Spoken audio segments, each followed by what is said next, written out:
Hello दोस्तों, आप सबका स्वागत है हमारे YouTube channel political waves with Shankar Banbori में। और आज का हमारा टॉपिक है मौलिक अधिकार। मौलिक अधिकार, जैसा कि आप सबने सुना होता है कि मौलिक अधिकार सबको प्राप्त होते हैं और मौलिक अधिकार मानव के जीवन के लिए बहुत महत्वपूर्ण है।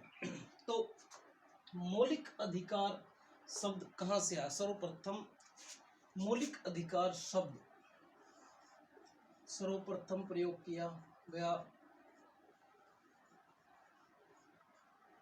इंग्लैंड में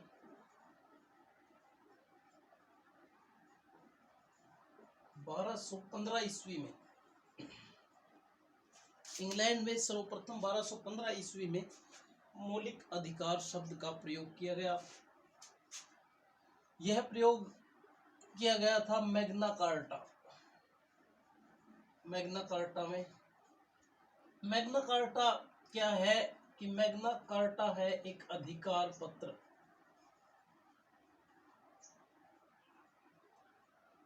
इसे वस्तुतः आजादी का महान पत्र भी कहते हैं। मैग्ना कार्टा यानी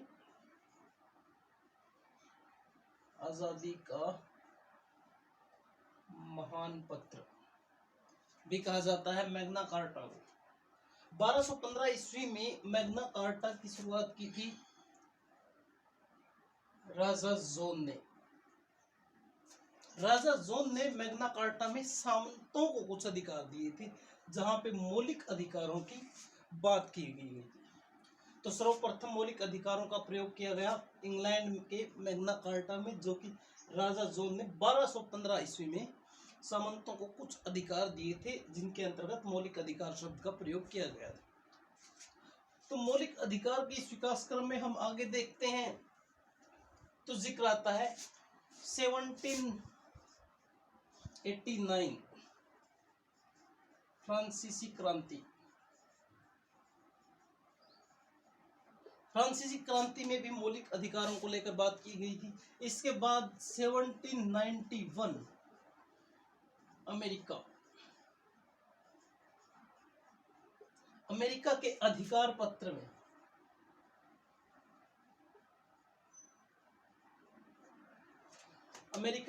पत्र में मौलिक अधिकारों की बात की गई थी 1791 ईस्वी में।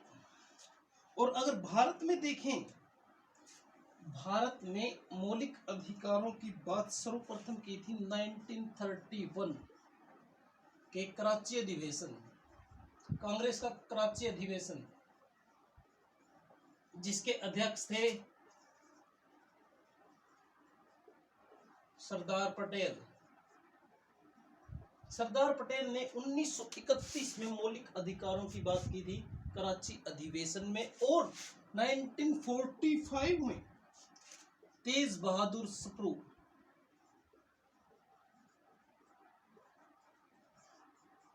ने मौलिक अधिकारों की बात की।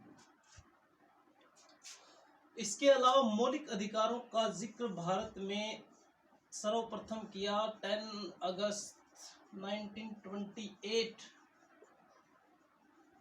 मोतीलाल नेहरू की नेहरू रिपोर्ट के अंतर्गत मौलिक अधिकारों का जिक्र किया गया था, जिसे हम नेहरू रिपोर्ट भी कहते हैं, जो कब प्रस्तुत की गई थी 10 अगस्त 1928 को मोतीलाल नेहरू के द्वारा प्रस्तुत की गई थी, जिसमें मौलिक अधिकारों का जिक्र किया गया था। भारतीय संविधान के अनुसार हम देखते हैं कि हमें 6 मौलिक अधिकार प्रदान किए गए, जिनमें सर्वप्रथम बात करते हैं आर्टिकल यानी अनुच्छेद 13 की। तो अनुच्छेद 13 और 12, अनुच्छेद 12 और 13। अनुच्छेद 12 को भारत का मैग्ना कार्टा कहा जाता है।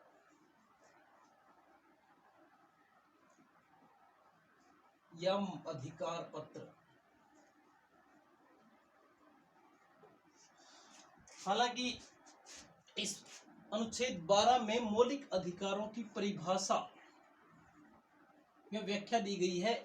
इसके अलावा 13 में विधियां दी गई है। मौलिक अधिकारों के निर्णय व समस्या संबंधी विधियां अनुच्छेद 13 में दी गई है और अनुच्छेद 12 में मौलिक अधिकारों की परिभाषा दी गई है। और इसी अनुच्छेद 12 को, आर्टिकल 12 को भारत का मैग्ना कार्टा यानी अधिकार पत्र भी कहा जाता है।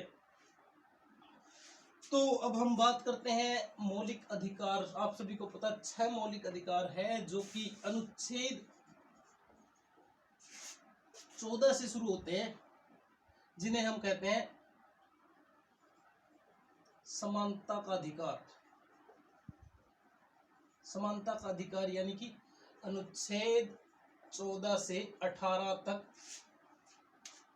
समानता का अधिकार। अनुच्छेद 14 क्या कहता है कि विधि के समक्ष समानता।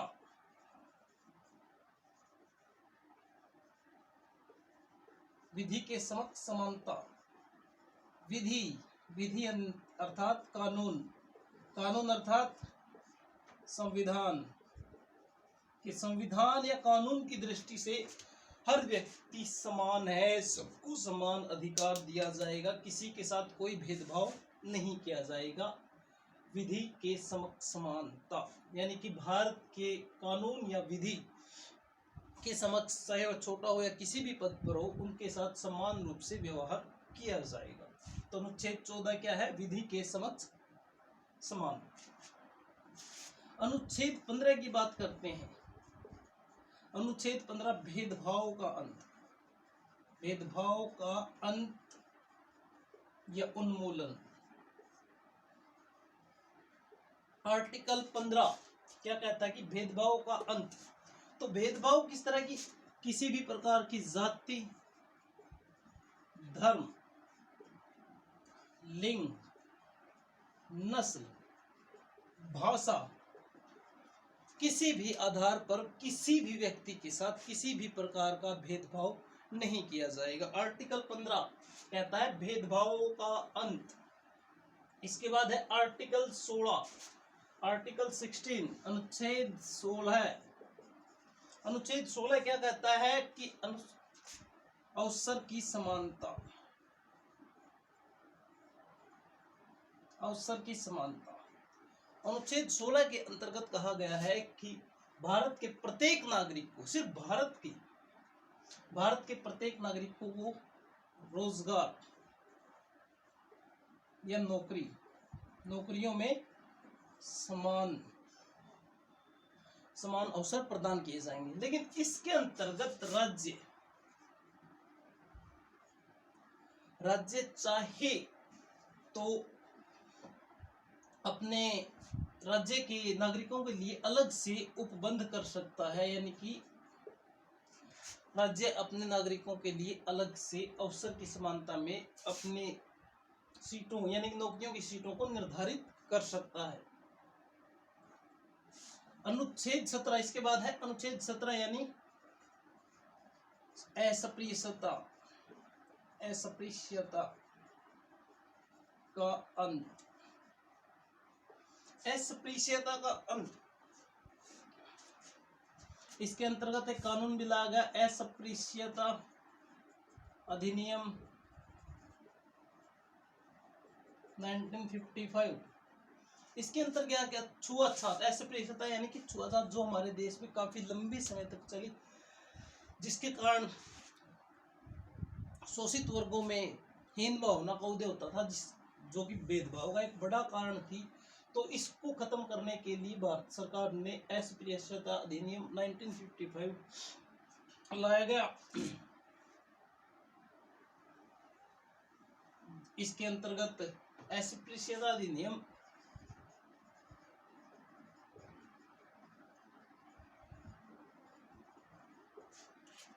के अंतर्गत 2 वर्ष की सजा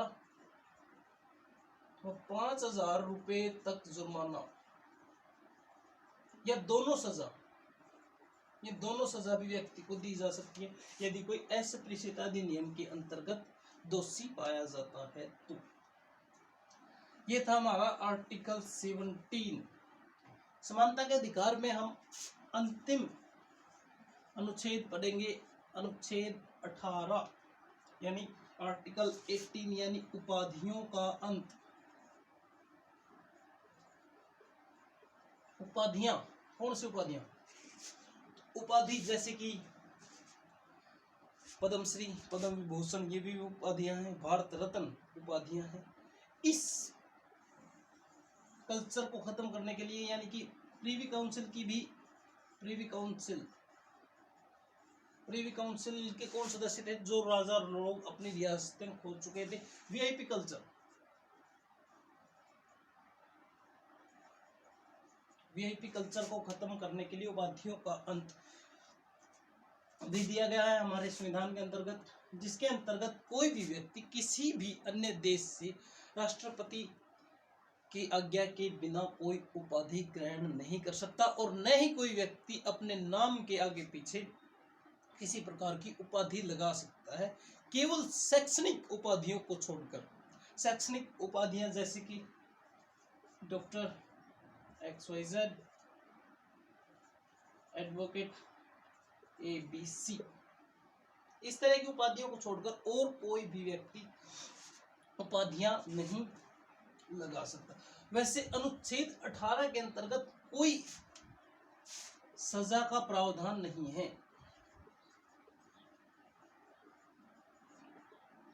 आर्टिकल 18 के अंतर्गत किसी भी प्रकार की सजा का कोई भी प्रावधान नहीं है कि अगर कोई व्यक्ति उपाधि लगाता भी, और लगाते भी हैं, बहुत से लोग उपाधि लगाते भी हैं, लेकिन आर्टिकल 18 के तहत किसी भी प्रकार का कोई भी सजा का प्रावधान नहीं है।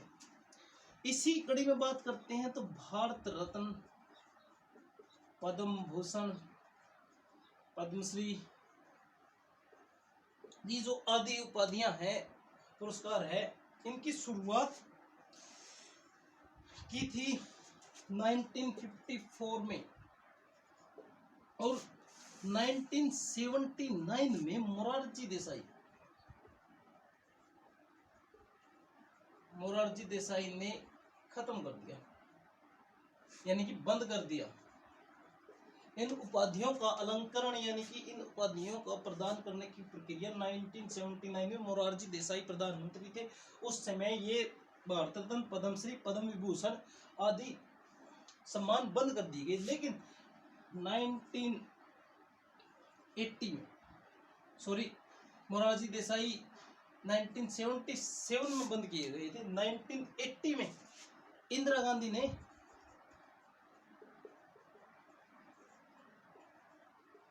इन पुरस्कारों को पुनः प्रारंभ कर दिया। समानता का अधिकार हम पढ़ चुके हैं, और इसके बाद हम पढ़ेंगे शोषण,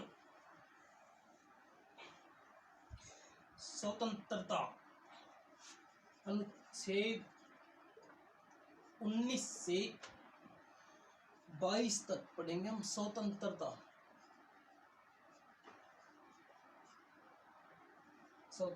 का अधिकार।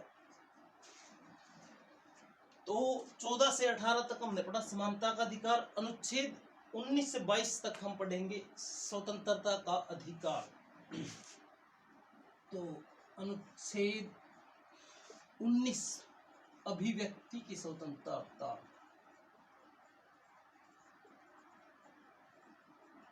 अभिव्यक्ति यानी कि भाषण और बोलने की आजादी, ये अधिकार सिर्फ भारतीयों को, केवल भारतीय नागरिकों के लिए अभिव्यक्ति की स्वतंत्रता है। अभिव्यक्ति की स्वतंत्रता के अंतर्गत किसी भी प्रकार के जलसे को या समुदाय को भाषण की स्वतंत्रता है। इसके अलावा संसद, विधानमंडल व संसद की कार्यवाही को अखबार प्रकाशित कर सकते हैं। आर्टिकल 19 के अंतर्गत, जो कि 44वें संशोधन 1978 के बाद ये फैसला लिया गया कि विधानमंडल और संसद की कार्यवाही को अखबार प्रकाशित कर सकते हैं, क्योंकि जो मीडिया है उसे भारतीय लोकतंत्र का चौथा स्तंभ भी माना जाता है।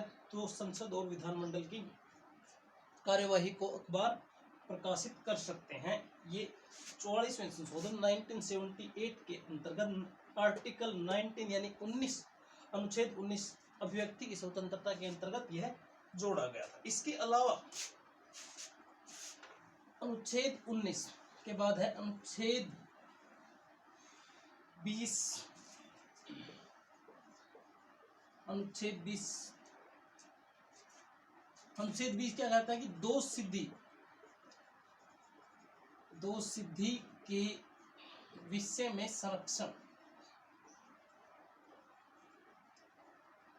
तो इसमें क्या है कि किसी भी व्यक्ति के ऊपर कोई दोष है तो उसे अपनी बात रखने का, अपनी बात कहने का पूरा अधिकार है, और इस विषय में उस व्यक्ति को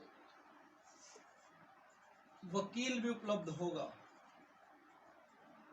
ताकि वह अपनी बात रख सके, अपनी बात कह सके।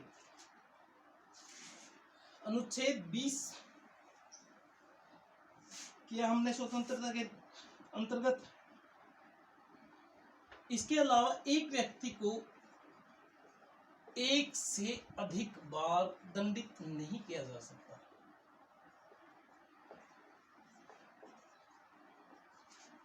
यह है आर्टिकल 20 यानी अनुच्छेद 20। इसके अलावा खुद या स्वयं के लिए साक्ष्य नहीं बनाया जा सकता। किसी भी व्यक्ति के ऊपर यदि कोई दोष है तो उसे उसी के खिलाफ साक्ष्य होने के लिए यानी कि साक्षी होने के लिए बाध्य नहीं बनाया जा सकता, आर्टिकल 20 के अंतर्गत। इसके बाद है जीवन की सुरक्षा, व्यक्तिगत स्वतंत्रता या जीवन की सुरक्षा, आर्टिकल 21। व्यक्तिगत स्वतंत्रता या जीवन की सुरक्षा।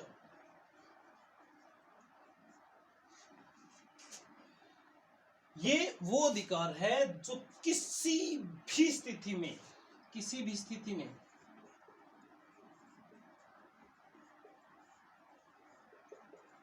प्रतिबंधित नहीं किया जा सकता। अनुच्छेद 21 को किसी भी आपातकाल की स्थिति में, युद्ध की स्थिति में, किसी भी प्रकार की स्थिति में अनुच्छेद 21 को प्रतिबंधित नहीं किया जा सकता, क्योंकि जीवन, हर व्यक्ति को जीवन का अधिकार है। और कोई भी, इसके अंतर्गत एक और इंटरेस्टिंग चीज आई थी कि इच्छा मृत्यु, आर्टिकल 21 के अंतर्गत एक स्वयंसेवी संस्था ने कहा था कि अगर कोई व्यक्ति कोमा में है और लगातार उसके जीने की या बचने की किसी प्रकार की आश नहीं है, वो डुल नहीं सकता, तो सुप्रीम कोर्ट ने कहा था कि उसकी इच्छा के अनुसार उसकी मृत्यु को आसान बनाया जा सकता है जीवन की सुरक्षा के अंतर्गत। जो ये किसी भी स्थिति में प्रतिबंध नहीं लगाया जा सकता, ये 44वें संशोधन के तहत हुआ था। 44वां संशोधन यानी कि 1978। इसके अलावा 21 अनुच्छेद 21A में भी एक चीज जोड़ी गई। अनुच्छेद 21A 86वां संशोधन 2002। क्या हुआ? शिक्षा का अधिकार।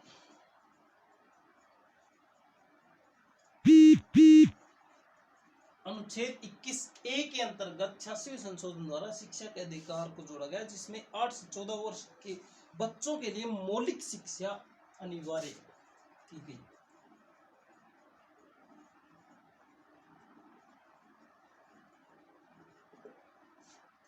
आठ से 14 वर्ष के बच्चों के लिए मौलिक शिक्षा को अनिवार्य किया गया। अनुच्छेद 21A के अंतर्गत ये मेंशन किया गया 86वें संशोधन 2002 के अंतर्गत। इसके बाद है अनुच्छेद 22 यानी आर्टिकल 22 622 बंदीकरण की अवस्था में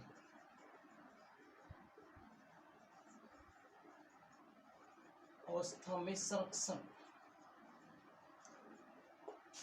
तो बंदीकरण की अवस्था में क्या संरक्षण दिया जा सकता है व्यक्ति को कि सर्वप्रथम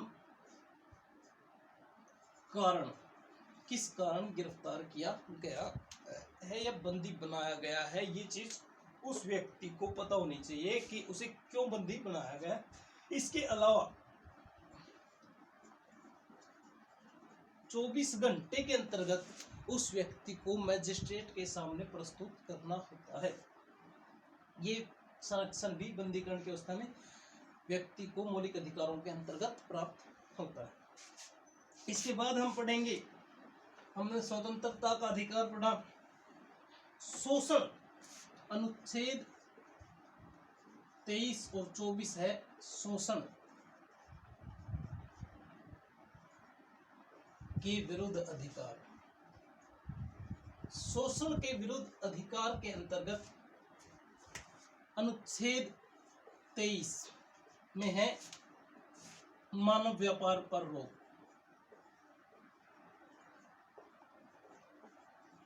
मानव व्यापार पर रोक, इस मानव व्यापार यानी कि किसी भी व्यक्ति की खरीद फरोख्त पर पूर्णतः पाबंदी है भारतीय संविधान के अंतर्गत।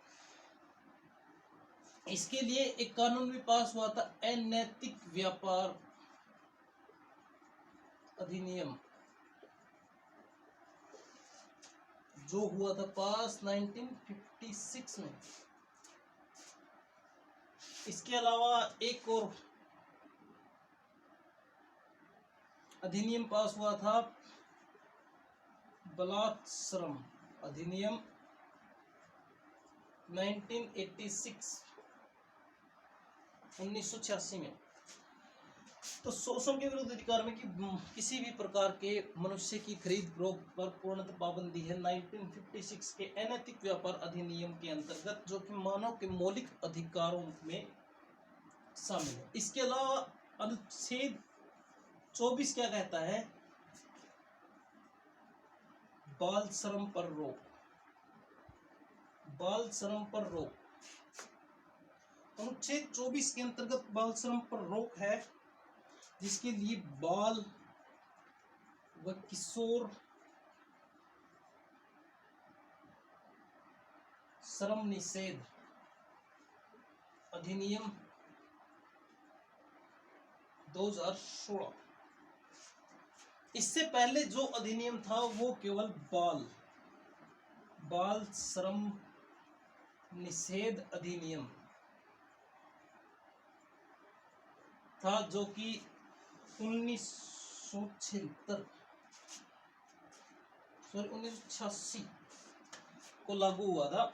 बाल श्रम निषेध अधिनियम, जिसका नामकरण दोबारा 2016 के अंतर्गत बाल व किशोर श्रम निषेध अधिनियम कर दिया गया, जिसके अंतर्गत बाल 14 वर्ष से कम आयु के बच्चों को काम पर रखते हैं तो 2 वर्ष की सजा व 5,000 रुपये जुर्माना, या दोनों प्रकार की सजाएं हो सकती है।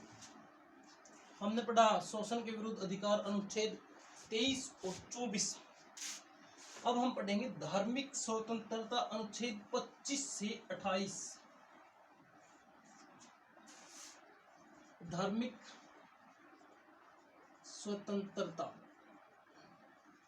अनुच्छेद 25 से 28। धार्मिक स्वतंत्रता यानी कि धर्म के मामले में, यानी धर्म के विषय में व्यक्ति को प्राप्त स्वतंत्रताएं धार्मिक स्वतंत्रता अनुच्छेद 25 से 28 के अंतर्गत निहित है, जिसके अंतर्गत अनुच्छेद 25 क्या कहता है कि अंतकरण की स्वतंत्रता। अंतकरण की स्वतंत्रता के अंतर्गत क्या है कि व्यक्ति को, कोई भी व्यक्ति है वो किसी भी धर्म का पालन कर सकता है, किसी भी धर्म को मान सकता है। वो तो संविधान के अनुसार किसी भी व्यक्ति पर किसी भी धर्म को मानने के लिए किसी भी प्रकार का बाध्य नहीं बनाया जा सकता। यह व्यक्ति का मौलिक अधिकार है। उसके मन और आत्मा की शांति के लिए वह किसी भी अंतकरण यानी मन, तो वह किसी भी प्रकार की या किसी भी तरह के धर्म का अनुयायी हो सकता है। अनुच्छेद 25 के अंतर्गत अनुच्छेद 26 धार्मिक मामलों का प्रबंधन, इसके अंतर्गत क्या है कि धार्मिक मामलों का प्रबंध यानी कि किसी भी प्रकार के धार्मिक अनुष्ठान या धार्मिक सभाएं कोई भी व्यक्ति कर सकता है, अनुच्छेद 26 के अंतर्गत। इसके अलावा